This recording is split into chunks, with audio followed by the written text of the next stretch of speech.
Well, we already have a certain style on how we perform and deliver our tracks. And it's just this is pretty easy for us because we've done it before. We've had almost 3 years of practice with our material.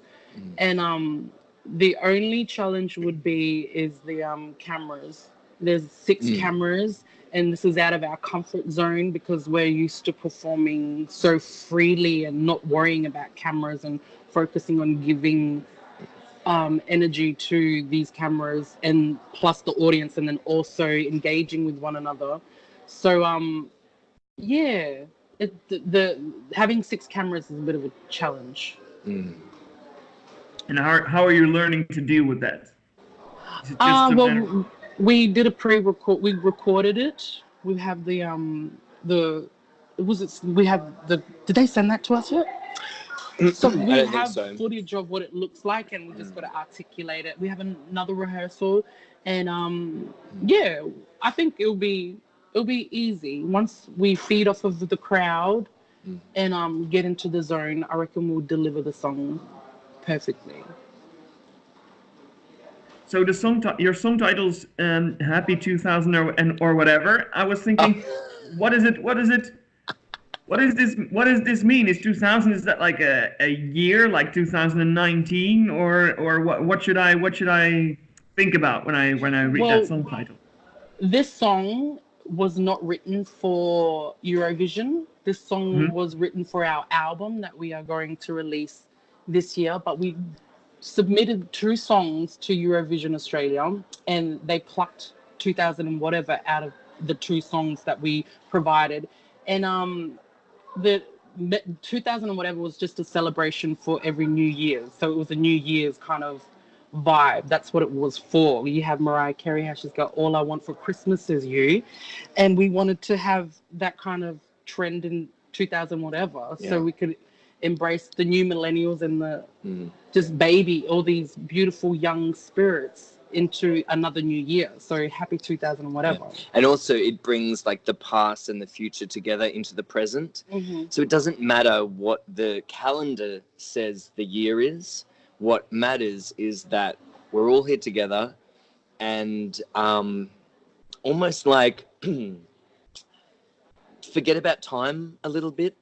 Let go, like forget about your worries for a bit, you know, get out of the paranoid place. That's what that line's about, because we're spinning in and out of space.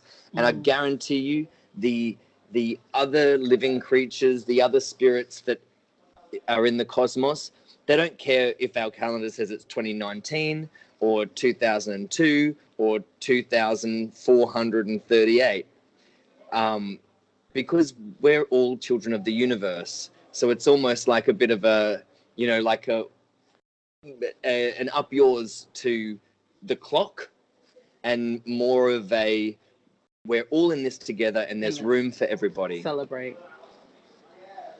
Seems like a pretty good Eurovision message. I saw the video clip in which you had like a kind of a nature vibe going on as well.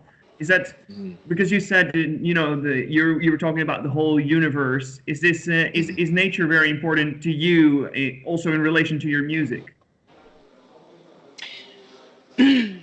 Yes, it is. We're very in tune with this country, Australia, and my identity as being one, you know, one group of the Aboriginal people here, and just to give it that, to showcase our language and the stories that belong to the land. It just helps make that nature sound well, and we're big fans of deep forest, and we just like the sound of deep forest. We grew up listening to deep forest, and yeah, and just really nice messages to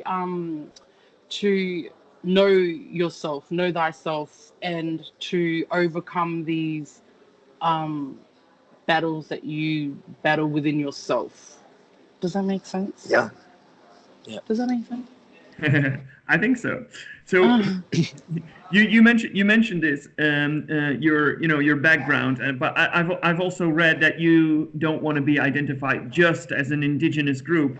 However, I wanted to ask you, SBS has been sending so many different backgrounds, so many different sides of Australia to Eurovision. You know, with Guy Sebastian, with Nami Im, Jessica Mauboy. And do you think that you being in this national final really, fits into that pattern? What do you think of this idea of SBS showing all sides of Australia in Eurovision?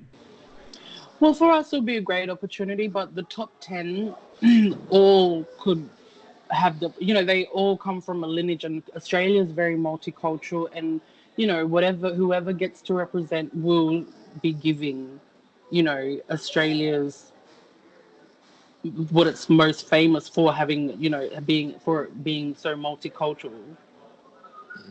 And I think we will do a good job, but, we have to really deliver. Yeah. It really does depend on how we deliver on Saturday. But I will say, if I can add that, if we were to go to Eurovision and perform 2000 and whatever, it would be the first time an Aboriginal language was performed on the Eurovision stage, and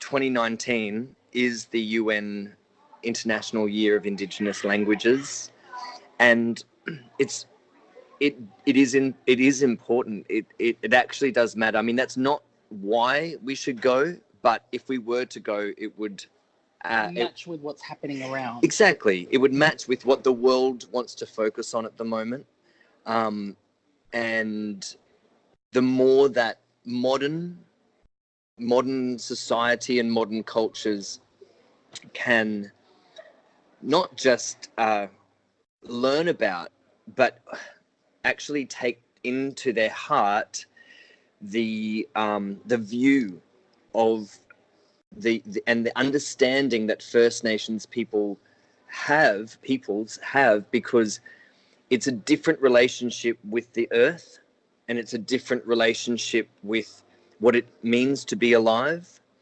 And if we were able to actually bring some of that into our modern lives, then the planet that we live on would benefit environmentally. We would benefit spiritually and psychologically, because there's a flow that we miss in the modern world, and it's about time we got it back. All right. Well, thank you very much. I would like to wish you a lot of good luck in Australia's national final. And even if you don't get to go to Eurovision 2019, there's always 2000 and whatever. So keep trying. Very good. Very good. Did you write that